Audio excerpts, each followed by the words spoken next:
We got family, time, past, present, future, and things are heating up with nanobots. Let's do this. NERDSoul.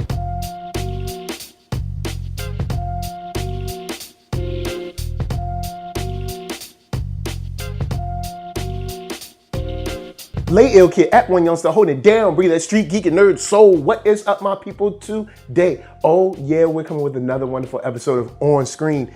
We are here in a place where nanobots are going crazy. We're dealing with family coming back together, lost loves, past loves starting to impede on new loves, and everlasting loves. There's all kinds of love going on in this episode, but there's also fate. That's right, a whole lot of fate in the new episode of Star Trek Discovery. And I know y'all got things to do. It's Friday. I'm gonna get y'all a 2 and 2. It's 2 things before the break, 2 things after the break. Well, sort of. I try to stick to that, but I'm not sure. We'll see. But the first thing before the break, I want to talk about Ash and Michael.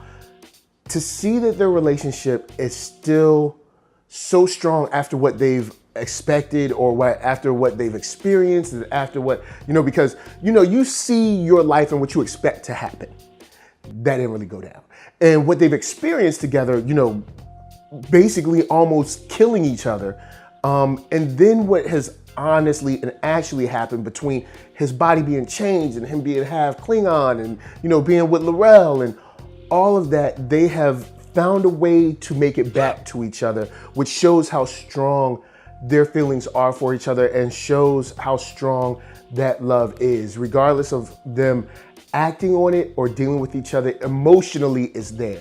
They truly care about each other, and it shines through, and it shows, especially in their toughest times, which I think is very important when you're looking at an episode like this or shows span like this. When they're, when the chips are down, when things are rough, they always turn to each other, and I think that's great. I like that because especially these two characters definitely need someone. Now, with that to the side, I want to talk about Ash and L'Rell.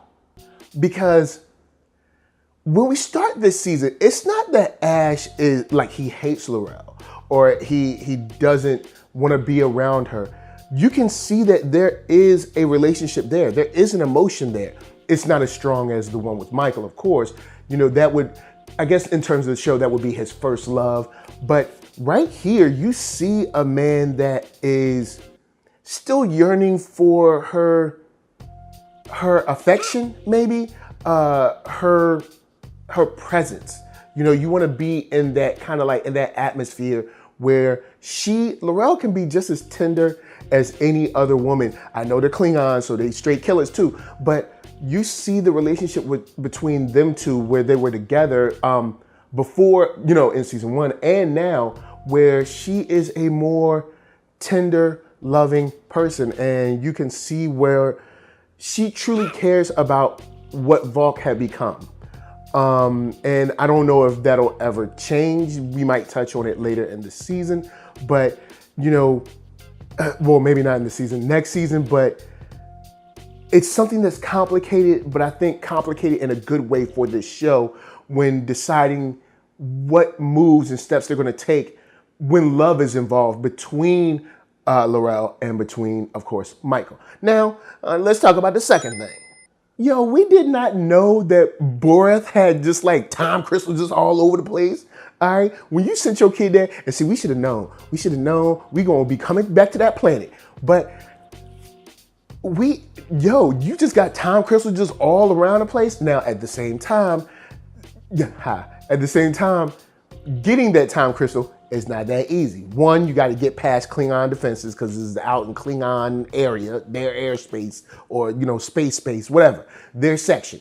All right, you got to go there. Then when you get down there, they got the illest. They had the ill weapons. You ain't gonna stop them. And then even if you do, when you touch a time crystal, you get to see all kinds of crazy futures. You don't know if it's real or not, but they did say, homie did say like, yo, this is gonna happen. You ain't gonna stop this. This is what's gonna happen. So when you touch it, hey, look, it ain't on me. Which makes me want to touch on a 2.5. Okay, I know I said 2 and 2, but look, 2.5 on this one. Captain Pike is a captain that I can definitely stand up for. With knowing the the pain and the hurt and the loss of not being able to ever know your child. And the back and forth that Ash and Laurel had in a very honest way. They both had their points.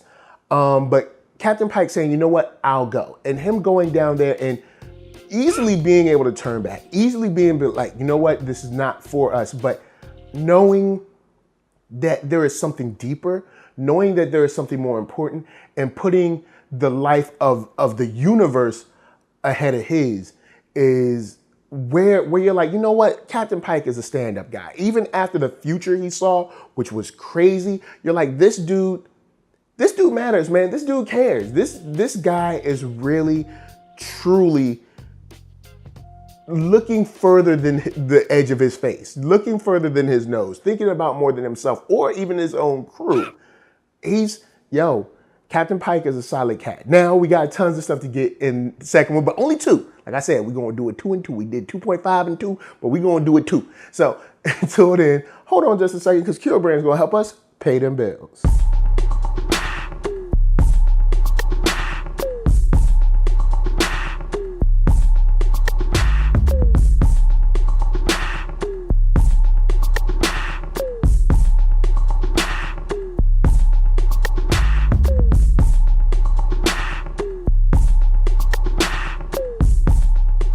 Oh, yeah, check the link below. Hat, shirts, hoodies, all that jazz. Once you find something you like, of course, cop it. Now, with these two, I want to get into Saru.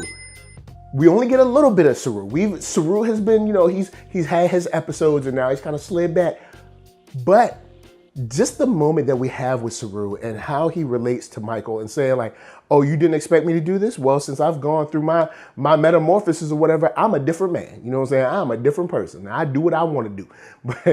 But just seeing that regardless of what state he is, either before or after his metamorphosis, whatever he's dealt with on his planet, he's still willing to allow his crew to do what they need to do to find closure or to be better for themselves. Because he could have easily been like, no, Michael, you can't go. I forbid you or whatever. That's what Laurel said. I forbid you can't go. But he knew this is something that Michael needs. And in knowing that this is something Michael needs, he said, you know what, Spock, go watch after your sister. Take care of your sister. You know what I'm saying? Because you got to hold her down because I care about her as well as you. So we're going to make sure she all right. Now, let's get into number 2, which is Amanda and the family affair once again. I know that they ended off on a bad note where, she was like, hey, I'll find him instead. She walked out. And even when they went to get Spock, she won't feel it. And Mike, Spock was drawn on the wall. But Amanda appears after, Michael is watching tapes of her mother and, talking about how she didn't know and, relating to her in a more positive way. And then when Spock comes in and sees her, to see them both look at him and then Amanda regard both of them saying, take care of each other, I love you kind of thing, that relationship is now repaired. And I think that reparation of their relationship now makes Michael and Spock stronger for it. And I love it. Now I know I say it was gonna be a 2 and 2, but all right, let's do it 2 and 3. Ultron, AKA Control, AKA the AI, boy, whoo.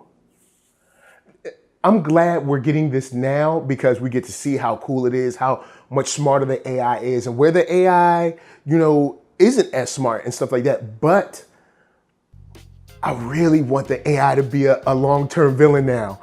I really do. I want the AI to put the AI on ice for a little bit and then maybe in the latter half of season 3. You know what I'm saying? Because the AI I like the way it's moving.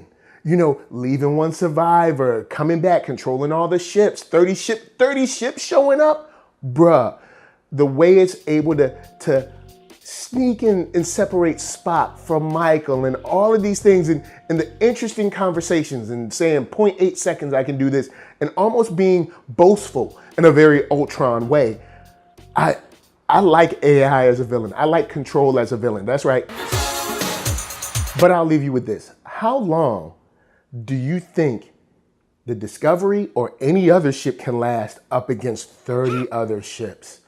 This is going to be a interesting. I want to see some like high flying. Well, I mean, they're in space. I guess it's not really high flying, but you know what I'm saying? I want to see some cool flight tactics, and who knows how they're going to get out there. Maybe they're going to jump out of there with the spore drive. I don't know, because that's the one thing that Discovery has on its side that Control can't mess with.